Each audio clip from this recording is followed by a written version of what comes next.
Why did the employee who kept the entire business alive finally snap? My bosses called me the problem guy. Not because I liked solving problems, though I was good at it, but because I could fix any error in the spaghetti code that was our system and single-handedly kept our entire startup alive. The whole thing started when I answered a Craigslist ad my senior year. Need someone who codes was literally all it said. No requirements, just someone who could write basic JavaScript. The interview was in a garage with 3 Stanford MBAs who'd had an idea for revolutionizing peer-to-peer marketplace transactions, but had burned through 5 developers who kept quitting. Their code base was a nightmare. React mixed with jQuery, no documentation, variable names like thing1 and stuff new, final2. The previous developers had rage quit, leaving behind digital chaos. Can you fix this? Brad, the CEO, asked, showing me an error screen that had been crashing their site every 3 hours for a month. I fixed it in 40 minutes. They hired me on the spot. The first 6 months were actually beautiful. When I prevented our first major crash during an investor demo, they took me out for Korean BBQ. Brad raised a toast to Daniel, the real MVP. Without him, we'd be nothing. Jessica, the CFO, literally cried when I recovered 3 months of data they thought was lost. Mike,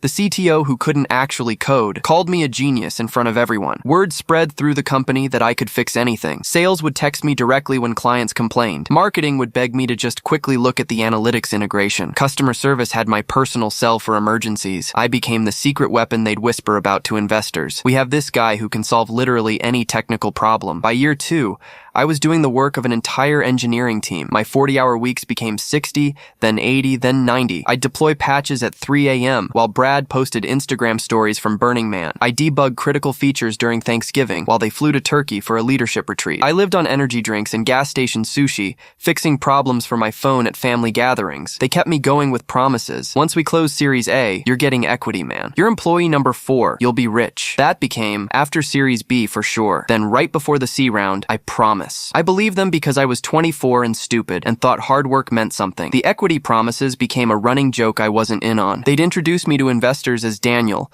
our little helper from community college, then frantically text me when the live demo crashed. At company parties, they'd tell the story of finding me like I was a stray dog they'd rescued. We gave him his first real job, Jessica would say, wine drunk and condescending. He didn't even go to a real school, but the moment something broke, my phone would explode. Emergency, Daniel, please, the site is down. Fixing it is your only priority. I remember the exact moment everything changed. We were filing for IPO, and I asked Brad about my equity over Slack. He responded with a laughing emoji. You were never technically an employee, Daniel. You're a contractor. No equity for contractors. That's standard. The next day, they announced the IPO at an all-hands meeting. The company was valued at $500 million.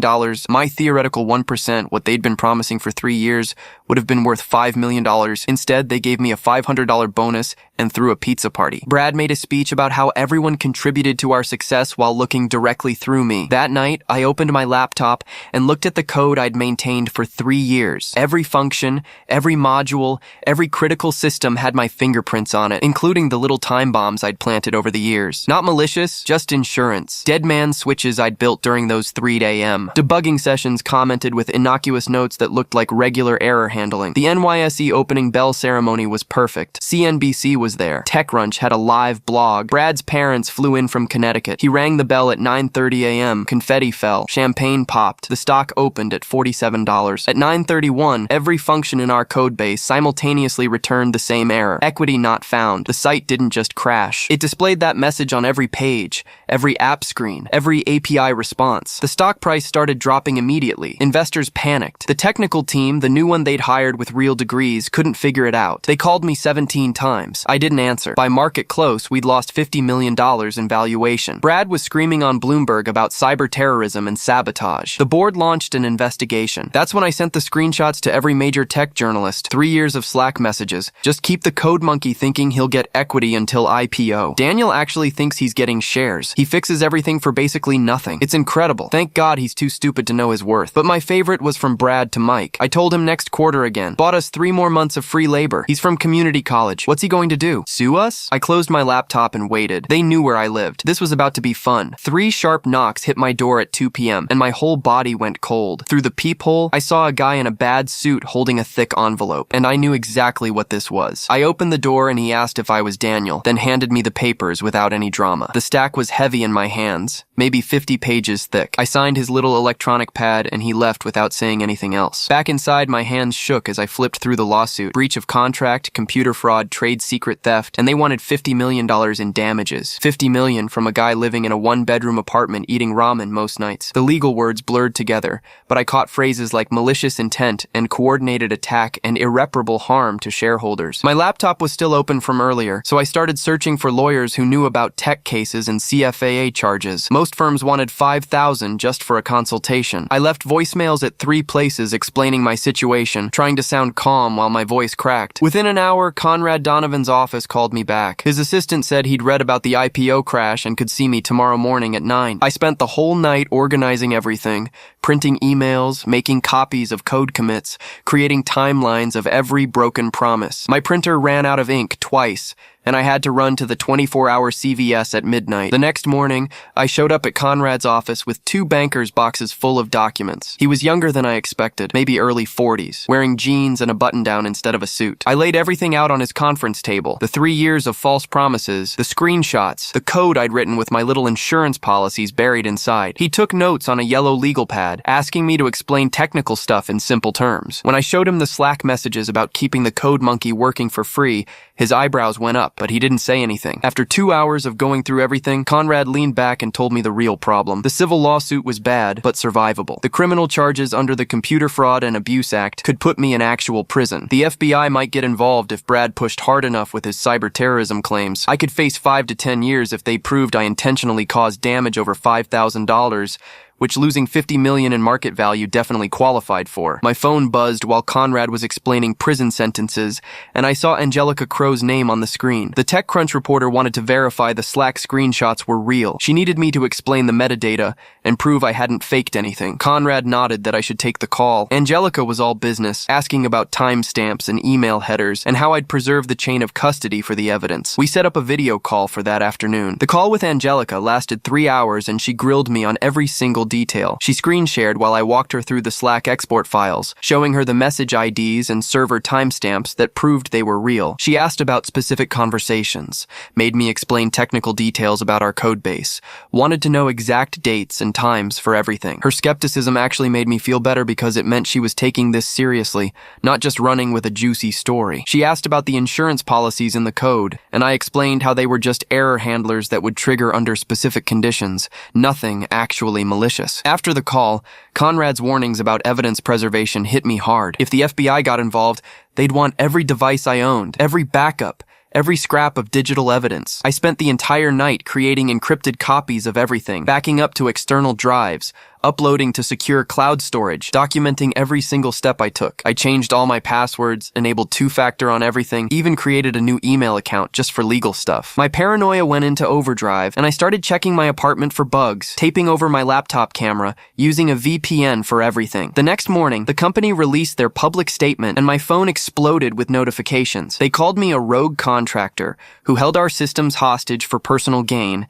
and claimed they'd offered me fair compensation that I'd rejected out of greed. They said I'd committed cyber terrorism and put thousands of jobs at risk with my malicious attack. My LinkedIn inbox. They said I'd committed cyber terrorism and put thousands of jobs at risk with my malicious attack. My LinkedIn inbox filled with angry messages from people calling me a criminal, saying I should be in jail, threatening to make sure I never worked in tech again. Former coworkers who'd been friendly suddenly blocked me on everything. Recruiters who'd been eager to talk last week stopped returning my emails. One startup that was about to make me an offer called to say they were going in a different direction, and I knew my name was poison now. Brad had won this round, and my career in Silicon Valley was basically over before it started. 3 more recruiters who'd been super interested in me just last week stopped answering my emails completely. I'd been talking to this one startup about a senior dev position, and they'd basically told me the job was mine. But when I called to follow up, the HR person said they were going in a different direction. She sounded uncomfortable on the phone and hung up fast. I checked my LinkedIn and saw that 12 people had viewed my profile in the last hour, all from tech companies in the area. My reputation was getting destroyed in real time. Conrad called me that afternoon and said we needed to meet again immediately. I drove to his office, and he sat me down with this serious look on his face. He explained that the Computer Fraud and Abuse Act was no joke,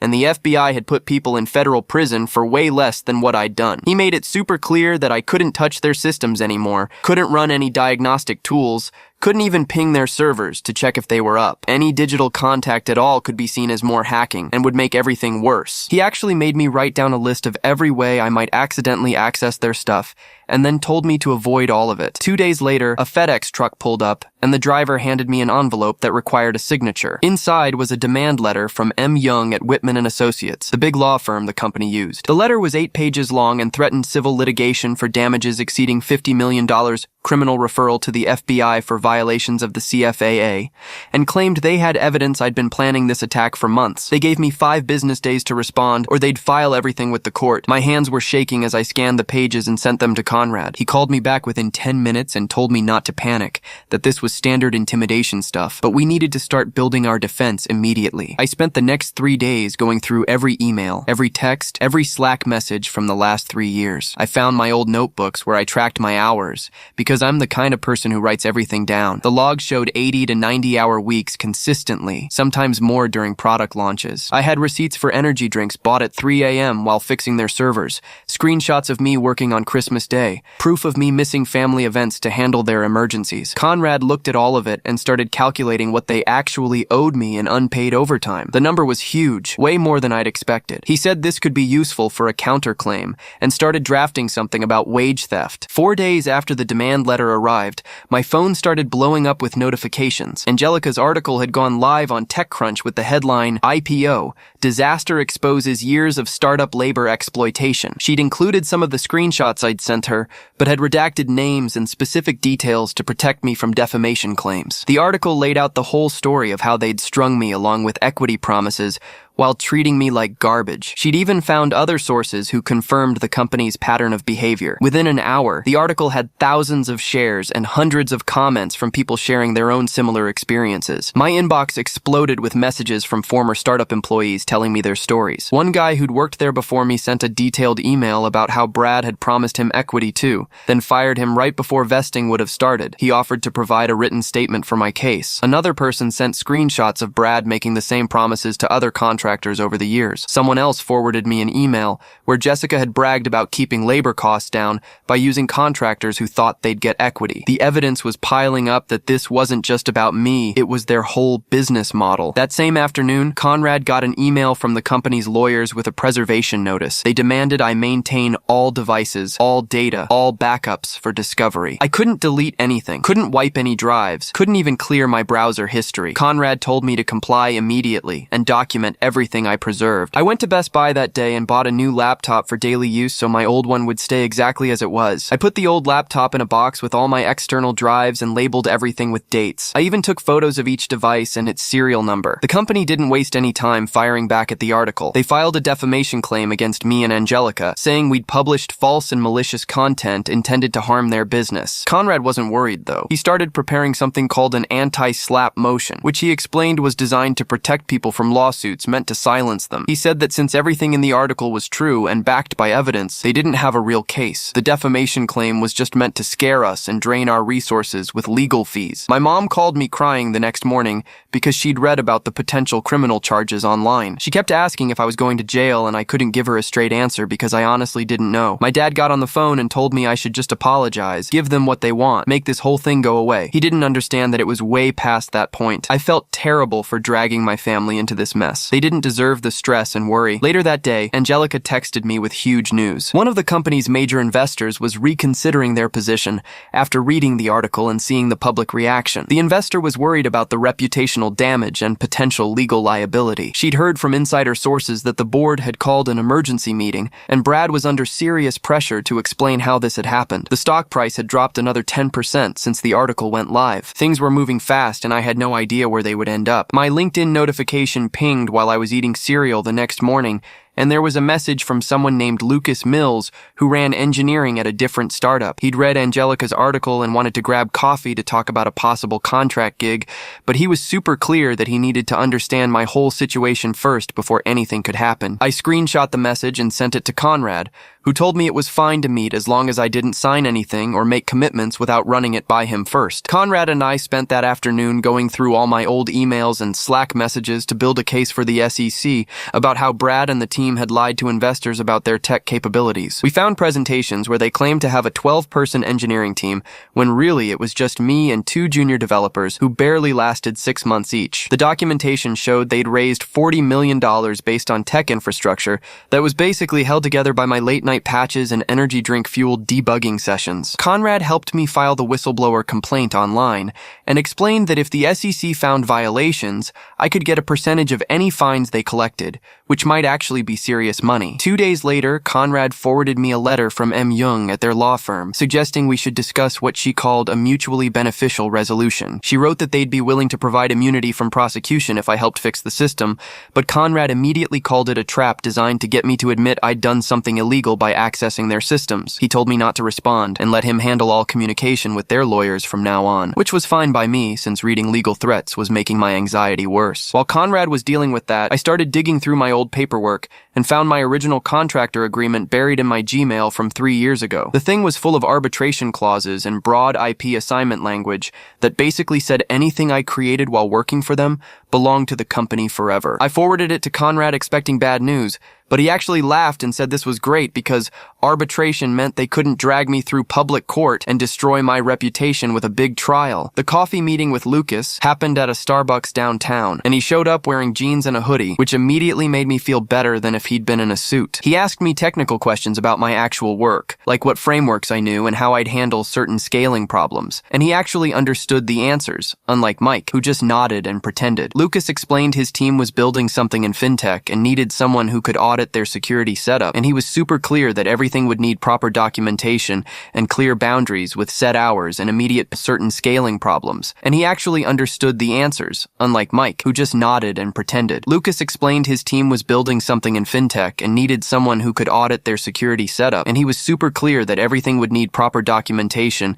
and clear boundaries with set hours and immediate payment for all work. He said he'd send over a formal offer in a few days after talking to his board, but he seemed genuinely interested in my skills, not just the drama. I was walking back to my apartment feeling decent for the first time in weeks when I saw a news van parked outside my building with a reporter and camera guy standing by the entrance. My neighbor, Mrs. Chang, was out there pointing at my window and telling them all about how I was such a quiet young man who kept strange hours, and she couldn't believe I was involved in destroying a company. I turned around and went straight to a coffee shop to call Conrad, who immediately sent the news crew a cease and desist letter threatening legal action if they aired any footage of my apartment or tried to contact me again. That same evening, Angelica texted asking if I could connect her with other contractors who'd been screwed over for a follow-up piece about exploitation in tech startups. I gave her a few names and emails from people who'd reached out to me after her article, but I was careful to tell them to check with their own lawyers before talking to any journalists. Conrad had been trying to set up a meeting with the DA's office about the criminal hacking threats and finally got a sit-down with a prosecutor who reviewed the whole case. After an hour of going through the evidence, the prosecutor told Conrad this looked like a civil dispute between an employer and contractor, not criminal hacking, since I'd had authorized access to all the systems when I'd put in my code. Conrad called me immediately after the meeting, practically shouting with relief that the prosecutor wasn't interested in pursuing charges, which meant I probably wasn't going to jail. The relief lasted about 12 hours before Conrad got an emergency filing notification that the company was requesting a temporary restraining order to stop me from making any more disclosures about their business. The hearing was set for next week, and Conrad started preparing our defense based on First Amendment protections and the fact that everything I'd shared was true and in the public interest. He said judges usually didn't like these kinds of gag orders when there was clear evidence of corporate wrongdoing, but we'd have to show up and argue our case. Things got really bad when someone posted my home address on a tech forum with a thread titled, "Here's where the guy who crashed the IPO lives." And within hours, I started getting pizza deliveries I didn't order. Then came the phone calls to my landlord saying I was running a drug operation. And someone even sent a funeral wreath to my door with a card that said, "Rip your career," which honestly was more sad than scary. Conrad documented everything for our counterclaims about harassment and told me I should probably stay somewhere else for a few days. So I crashed at my friend's place across town and tried to keep a low profile while this whole mess played out. 2 days later, Conrad forwarded me an email from Mei Jung with a settlement offer attached in a PDF that made me laugh out loud when I opened it on my friend's laptop. $50,000, and a complete NDA plus non-disparagement clause that basically meant I could never talk about anything that happened ever again. Conrad called me right after I finished reading it, and I could hear him chuckling before he even said anything about how we should counter at 10 times that amount, given how much trouble they were in with the SEC and their investors. I started drafting our counter while refreshing tech news sites, and that's when I saw the headline on TechCrunch about Brad being placed on administrative leave pending an internal investigation by the board. The article said Mike had been named interim CEO, which made me actually snort coffee through my nose since the guy couldn't write a single line of code and once asked me if JavaScript and Java were the same thing. My phone buzzed with a LinkedIn message from Lucas, who'd been following the whole mess and wanted to formally offer me a 3-month contract for security auditing with really clear boundaries and scope. The paperwork he sent over was clean and simple with hourly rates spelled out, and no mention of equity or changing the world or any of that startup nonsense that had gotten me into this mess in the first place. The TTRO hearing was scheduled for Thursday morning, and Conrad spent 3 hours prepping me on what to expect and how to answer questions if the judge asked me anything directly. We drove to the courthouse together, and I wore my only suit that I'd bought for my cousin's wedding 2 years ago and tried not to fidget while we waited outside the courtroom. The judge was this older woman who looked really tired and kept checking her watch, while the company's lawyers argued that I was a dangerous hacker who needed to be stopped from destroying their business. Conrad stood up and explained that I hadn't accessed any systems since leaving and had only shared truthful information with journalists, which was protected speech under the First Amendment. After 45 minutes of back and forth, the judge narrowed the restrictions way down so I couldn't access their systems, which I wasn't planning to do anyway, but I could still talk to journalists and regulators about what happened. 3 days after the hearing, Conrad got another email from May saying they were ready for serious mediation if I would provide documentation on how to fix the system that was still showing error messages randomly. Conrad wrote back that any technical assistance would require full immunity from prosecution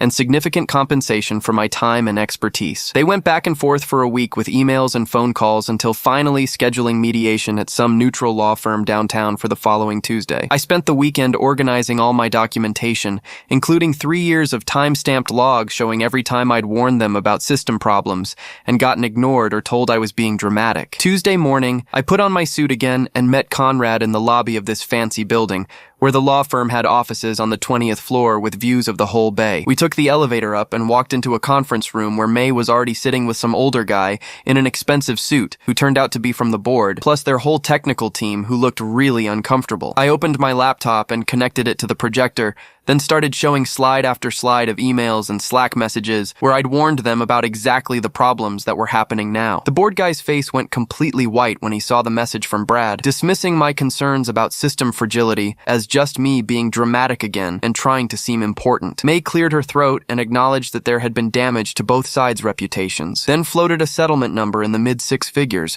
while pushing a stack of papers across the table. She wanted a mutual non-disparagement agreement and for me to provide complete documentation on fixing the system within 48 hours of signing. I looked at Conrad, who nodded slightly, then told them I wanted full back pay for all the overtime I'd worked for 3 years, plus my legal fees, plus really narrow speech restrictions that would still let me talk about general industry practices without mentioning them specifically. Conrad added that we needed a letter stating no criminal referral would be made to the FBI or any other law enforcement agency about the supposed hacking. The room got really quiet, and the board guy whispered something to May, who shook her head and said they needed the system fixed immediately before more damage was done to their stock price. Conrad leaned forward and proposed a supervised handoff, where I would document all the fixes while their team watched and implemented them with full safe harbor protection, meaning nothing I showed them could be used against me legally. Their technical team started arguing among themselves about whether they could handle the implementation, and one of them actually said out loud that they didn't understand half of what I'd built,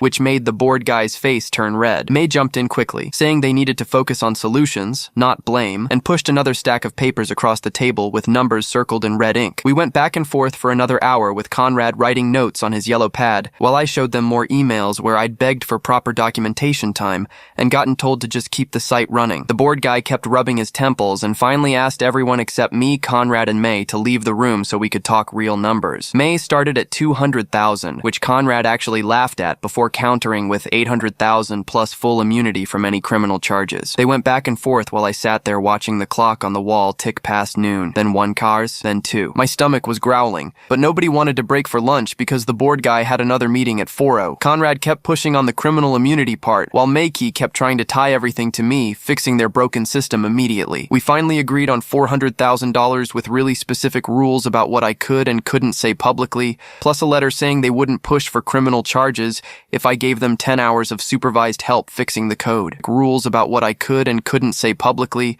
plus a letter saying they wouldn't push for criminal charges if I gave them 10 hours of supervised help fixing the code. The paperwork took another hour to write up with both lawyers going over every single word while I texted my mom that things were going okay. 2 days later, I sat in front of my computer with 3 of their engineers watching through screen share while I walked them through every function I'd built over 3 years. I showed them where the triggers were hidden and how to disable them safely without breaking the whole system. They took notes constantly and asked questions that showed they were starting to understand how bad their original code really was. I explained how I'd built backup systems on top of backup systems because nobody would give me time to do it right the first time. One engineer actually apologized for not understanding what I'd been dealing with all those years. The second day was mostly about showing them the documentation I'd created on my own time, since they never gave me any. I'd made detailed notes about every major system and why I'd built things certain ways to work around their broken foundation. Their lead engineer kept shaking his head and muttering about technical debt while I showed them function after function that was holding their whole company together. By the end of the 10 hours, they had everything they needed to run the system without me. The next morning, Angelica published her follow-up article about how the situation had been resolved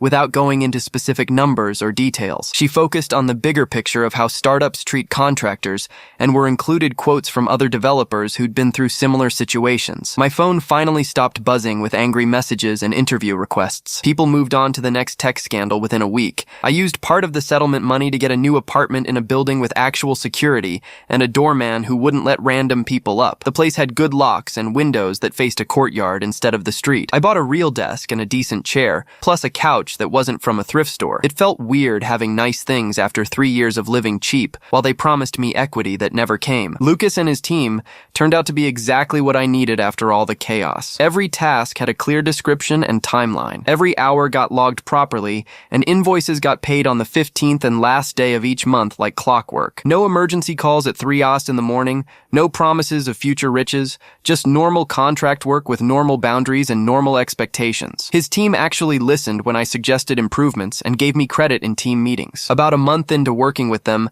I heard through the tech gossip network that Brad had quietly resigned from the company. The board apparently gave him a choice between resigning or getting fired for cause after my documentation showed how badly he'd mismanaged everything. He landed at another startup as a VP of something within 2 weeks because guys like him always do. The stock price stopped falling and settled at around $30, which was still way above what it probably should have been. My parents invited me over for dinner and asked if I regretted what I did. I told them I regretted trusting Brad and believing his lies, but I didn't regret standing up for myself finally. My mom said she was proud of me for not just taking it. My dad said, next time maybe try talking to a lawyer before doing anything drastic. We agreed not to bring it up anymore and just move forward. I found a therapist who specialized in workplace trauma and started going once a week. She helped me understand how 3 years of constant emergencies and broken promises had messed with my head. Sleep came easier after a few sessions though. I still checked my locks twice before bed and kept my phone on silent. The paranoia was fading, but it took time. Conrad told me to keep everything for at least 7 years just in case. So I rented a safe deposit box at my bank. My old laptop went in there along with printed copies of every email,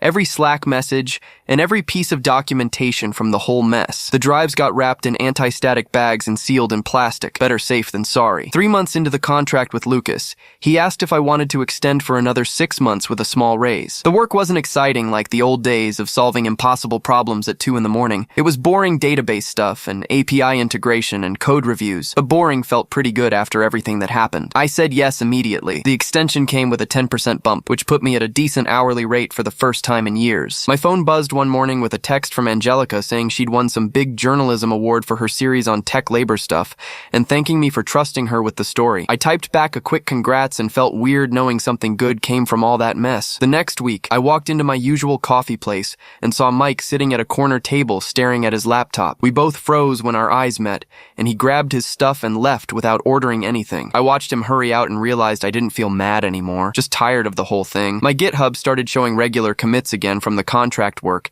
and recruiters began reaching out on LinkedIn with actual decent offers. I was careful about which ones I even responded to, and turned down anything that mentioned equity or changing the world. The therapist I'd been seeing helped me see all the red flags I'd ignored for 3 years. She had me write down a list of boundaries I wouldn't cross for any job, no matter how cool it sounded. No more emergency calls after hours unless they paid triple rate up front. No promises of future money instead of actual paychecks. No working weekends without overtime pay in writing. 6 months after the IPO mess, I looked at my bank account and saw actual savings for the first time. The legal stuff was done, and Conrad said I was clear. My sleep got better and I stopped checking the locks 3 times before bed. The startup world kept doing its thing with new kids getting burned every day, but I wasn't part of that cycle anymore. Lucas mentioned during our weekly check-in that his team was growing and asked if I knew any good developers. I thought about this guy from an online support group for contractors who'd been screwed over and sent his resume along. Felt good to help someone else avoid the trap I fell into. I finally updated my LinkedIn to say senior security consultant and deleted any mention of Brad's company. Everything from those 3 years sat in a metal box at the bank, but my future was mine to figure out. That night, I pushed a client update that wrapped up at 9 instead of 3 in the morning. My phone sat on silent mode and my door stayed locked. I got into bed at a normal hour, and for the first time in years, I fell asleep without seeing error messages behind my eyelids or dreaming about servers crashing.